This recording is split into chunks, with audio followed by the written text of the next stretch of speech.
आखिर श्री कृष्ण जमवंत से इतने वर्षों तक मिलने क्यों नहीं आए और क्यों जमवंत को हजारों वर्षों तक प्रतीक्षा करनी पड़ी। यह केवल एक साधारण मिलन नहीं था, बल्कि समय, कर्म और भगवान की अद्भुत लीला का रहस्य था। क्योंकि हर भक्त को अपने प्रभु के दर्शन उसी नियत समय पर मिलते हैं जब उसकी भक्ति पूर्ण हो जाती है।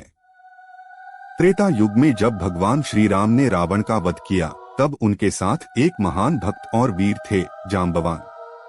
जाम्बवान केवल एक योद्धा नहीं, बल्कि सच्चे भक्त थे। युद्ध के बाद उनके मन में एक इच्छा उठी, हे प्रभु, मैं आपके साथ रहा, आपकी सेवा की, लेकिन मन भरकर आपके दर्शन नहीं कर पाया। क्या मुझे फिर कभी आपके दर्शन होंगे? भगवान श्री राम मुस्कुराए और बोले, हे जाम्बवान, द्वापर युग में मैं कृष्ण रूप में आऊंगा, तब तुम्हारी यह इच्छा पूरी होगी। समय बीतता गया, युग बदल गया, लेकिन जाम्बवान की भक्ति कभी नहीं बदली। वे एक गुफा में रहते हुए अपने प्रभु की प्रतीक्षा करते रहे। दिन, महीने, साल और फिर हजारों साल गुजर गए।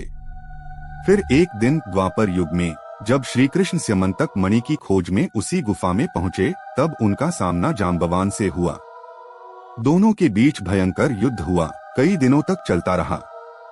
लेकिन अचानक जब जाम्बवान ने कृष्ण की आंखों में देखा, तो उनका हृदय कांप उठा। यह वही तेज, वही शक्ति, ये तो मेरे प्रभु श्री राम हैं। जाम्बवान तुरंत उनके चरणों में गिर पड़े। उनकी आंखों से आंसू बह रहे थे। हजारों वर्षों की प्रतीक्षा उस एक पल में पूरी हो गई। भगवान कृष्ण ने उन्हें उठाया और मुस्कुराते हुए कहा, हे प्रिय भक्त, तुम्हारी भक्ति ने मुझे तुम्हारे पास खींच लाया। तुम्हारी प्रतीक्षा अब समाप्त हुई। और उस क्षण समय जैसे थम गया। भक्ति जीत गई।